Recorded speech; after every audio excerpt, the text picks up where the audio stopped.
The Millers were just an ordinary family from Burlington, Vermont. David worked as an IT specialist for a local firm, while his wife Rachel taught third grade at Burlington Elementary. Their two children, Emma and Noah, aged 12 and 9, were bright kids who loved sports and video games. Like many families, they had their routines, their small arguments, their movie nights, and their weekend trips. Nothing about them would make you look twice if you passed them on the street. It was a crisp fall morning when they packed their blue Honda Odyssey minivan for a weekend trip to visit Rachel's parents in Albany, New York. The air had that distinct autumn chill that signals the coming winter, leaves crunching underfoot as they loaded suitcases into the trunk. David had taken Friday off work to get an early start, hoping to beat the weekend traffic that often clogged the highways. "Did you remember to pack Noah's inhaler?" David asked, closing the trunk with a solid thunk. Rachel nodded, patting her purse. "Got it, along with everyone's medications, and I have snacks for the road."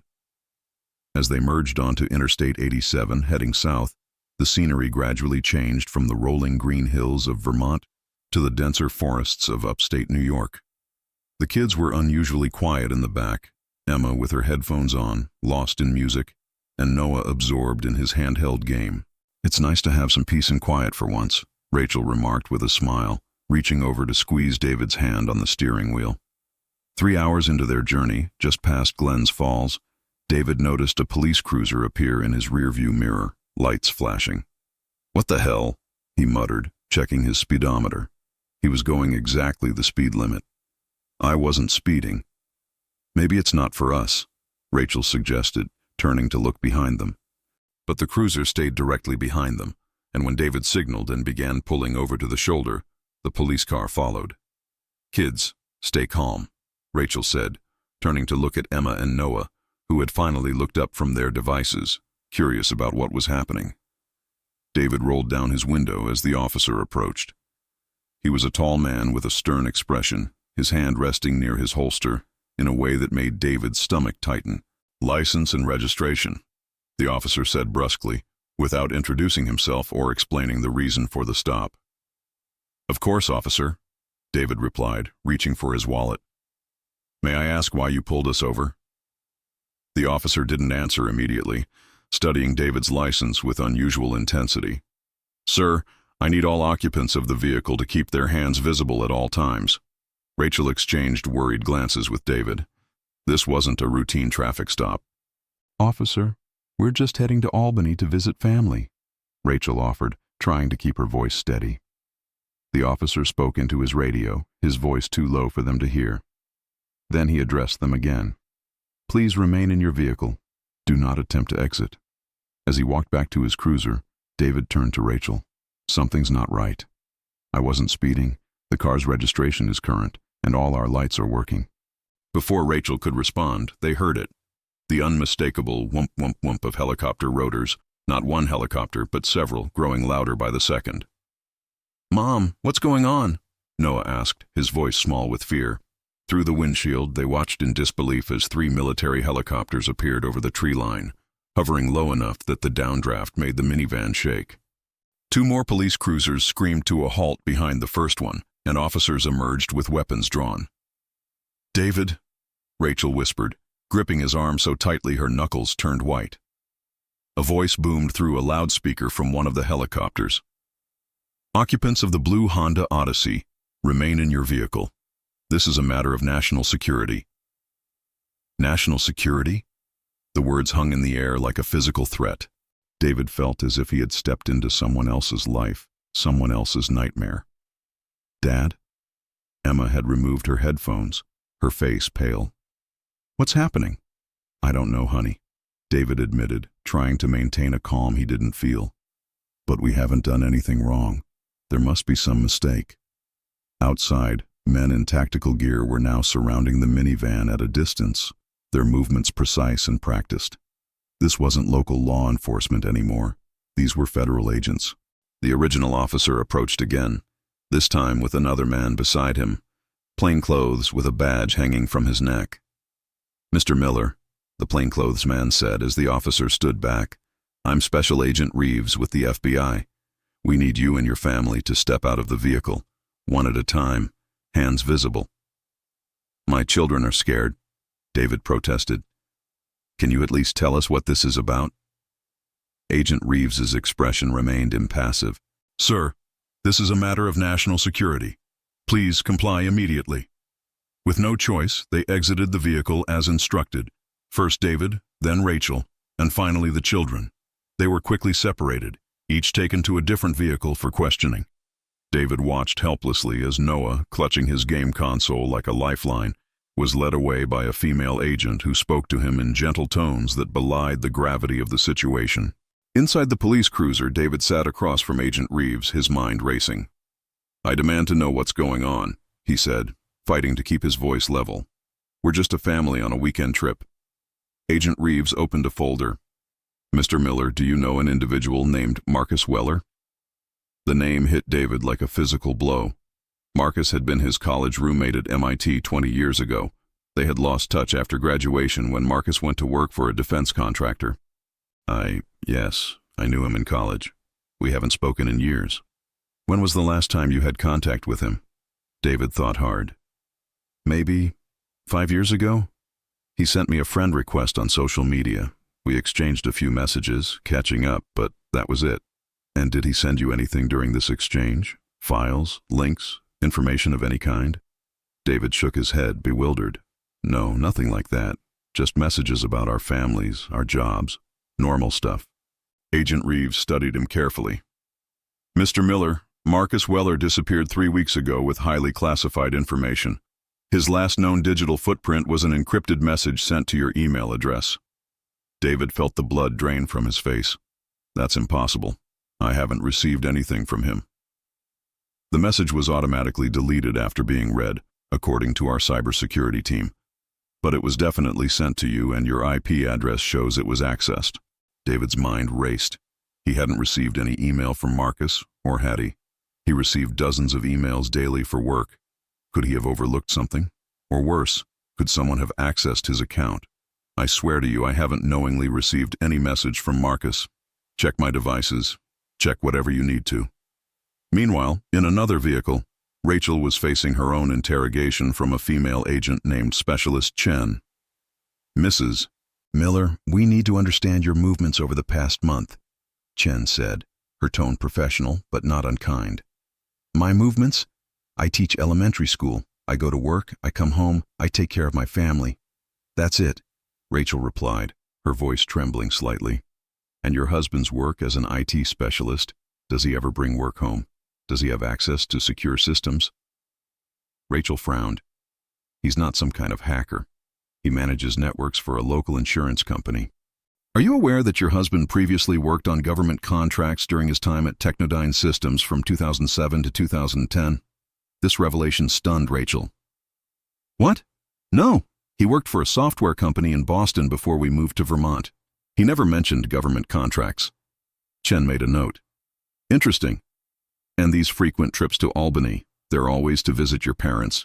Yes, of course, Rachel answered, confusion giving way to indignation. What are you implying? Mrs. Miller, Albany hosts a research facility working on quantum computing applications for defense. Your husband's former colleague, Marcus Weller, was a lead scientist there until his disappearance. Rachel's world tilted on its axis. David had never mentioned knowing anyone who worked in Albany, let alone at a defense research facility. What else didn't she know about her husband? In a third vehicle, Emma sat with a younger agent who had introduced himself as Agent Torres. Unlike the others, he had offered her a bottle of water and had a gentler approach. Emma, I know this is scary, but you're not in trouble. We just need to ask you some questions about your dad, Torres explained. Emma, mature for her 12 years, met his gaze steadily. My dad hasn't done anything wrong. I'm sure he hasn't, Torres agreed easily.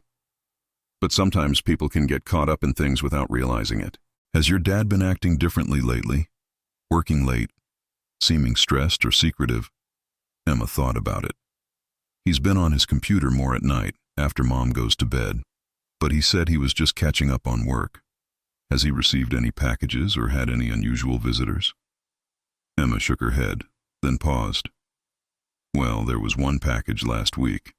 It came without a return address, and Dad seemed weird about it.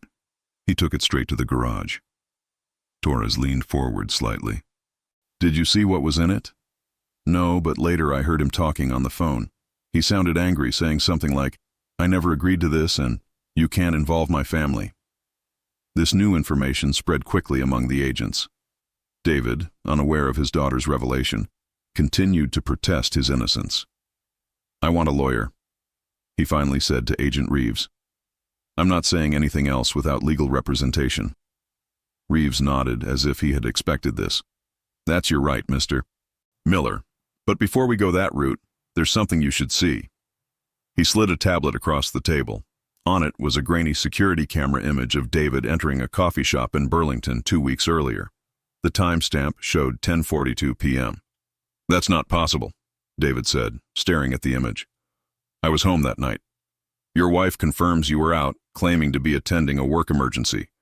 The man you met with in that coffee shop has been identified as Alexei Petrov, a known associate of foreign intelligence. David's mind reeled. The coffee shop looked familiar, but he had no memory of being there that night, let alone meeting someone named Alexei Petrov. This is insane, he whispered. I don't know any Alexei Petrov. Reeves continued relentlessly. The package delivered to your home last week contained a specialized data storage device capable of bypassing normal security protocols. We recovered it from your garage this morning, after obtaining a warrant. David felt sick. There had been a package, but it had contained a birthday gift for Rachel, a necklace he'd ordered online. He hadn't taken it to the garage, he'd hidden it in his desk drawer. Someone is setting me up, he realized aloud. This whole thing, it's an elaborate frame job. For the first time, Reeves's expression showed something other than stern professionalism, a flicker of consideration. If that's true, Mr. Miller, then you and your family may be in danger. Whoever is doing this has gone to extraordinary lengths. As this conversation unfolded, a new development was occurring outside. A black SUV with government plates had arrived, and from it emerged a man in his 50s with silver hair and an air of authority. He surveyed the scene briefly before approaching the helicopter that had landed on the highway. Back in the police cruiser, Agent Reeves received a call that changed his demeanor. Keep him here, he instructed the local officer before stepping outside. Through the window, David watched as Reeves conferred with the silver-haired man. Their body language suggested disagreement, with Reeves gesturing emphatically while the older man remained stone-faced. After what seemed like an eternity, Reeves returned, and to David's surprise, removed the handcuffs that had been placed on him earlier.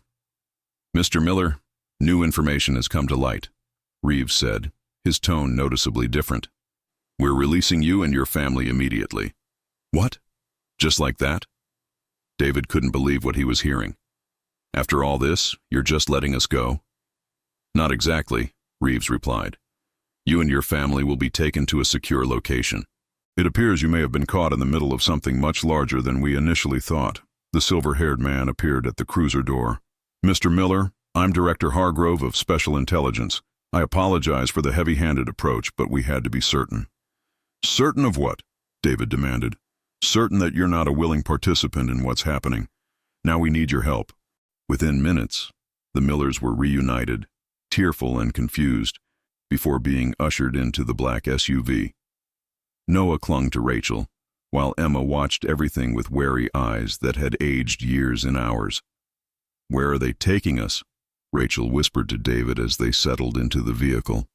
I don't know, he answered truthfully, but they think someone is using me, using us, as part of some bigger scheme. As the SUV pulled away, escorted by police cruisers, Director Hargrove explained their situation. 6 months ago, we detected a sophisticated cyber attack on our defense systems. The digital fingerprints matched those of an organization we've been tracking for years, a group of elite hackers who sell their services to the highest bidder. What does this have to do with us? David asked. The attack originated from your home network, Mr. Miller. But after analyzing the pattern, we realized it was a deliberate plant. Someone wanted us to think you were involved. Rachel clutched David's hand. Why would anyone do that? Because your husband has something they want. Something he doesn't even know he possesses. At a secure facility outside of Albany, ironically not far from where they had been heading to visit Rachel's parents, the truth gradually emerged. Years earlier, during his brief employment at Technodyne Systems, David had unwittingly been part of a classified project developing quantum encryption protocols. His specific contribution, an elegant bit of code that he thought was for a commercial firewall, had become a fundamental part of America's cybersecurity infrastructure. "You were recruited because of your exceptional talent," Hargrove explained, but kept in the dark about the true nature of the project for security reasons. Only a handful of people knew the full scope, including Marcus Weller, David realized.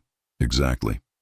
Weller was your handler, assigned to extract your contribution without revealing the larger picture. When he disappeared with classified data 3 weeks ago, we initially suspected he might have contacted you. Emma, who had been listening intently, spoke up. "But if Dad was just used for his code years ago, why target our family now?"